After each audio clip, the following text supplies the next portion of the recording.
After Oscars, sa Cannes Film Festival naman ginawaran ang Japanese production team na Studio Ghibli. Panoorin natin yan. Bato lang ang hindi maiiyak sa animated film na yan na Grave of the Fireflies.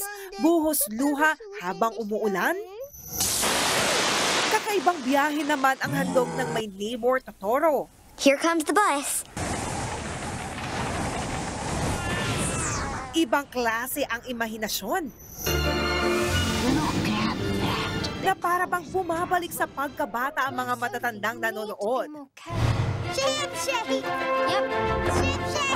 Pero minsan, malalim din ang hugot. Wind is rising. We must try to live. Yan ang mga sikat na animated film ng Studio Ghibli.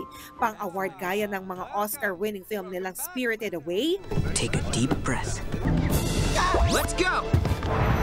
At ang The Boy and the Heron. You see this world? There's more work to be done.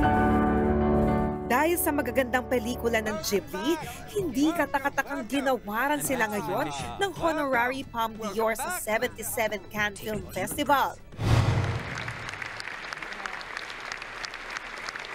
Ang film director na si Goro Miyazaki ang tumanggap ng award. Anak siya ni Hayao Miyazaki.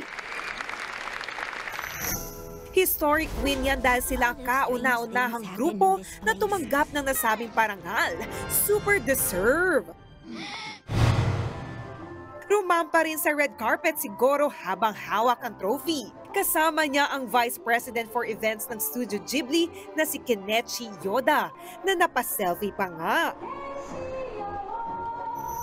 Bago naman ang awarding, pumost pa silang dalawa para sa photo call ng Film Fest. Si Yoda, naka-t-shirt pa ng The Boy and the Heron.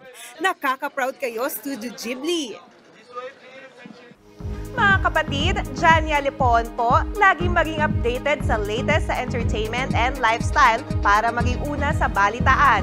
Bisitahin at mag-subscribe na sa social media pages ng News 5.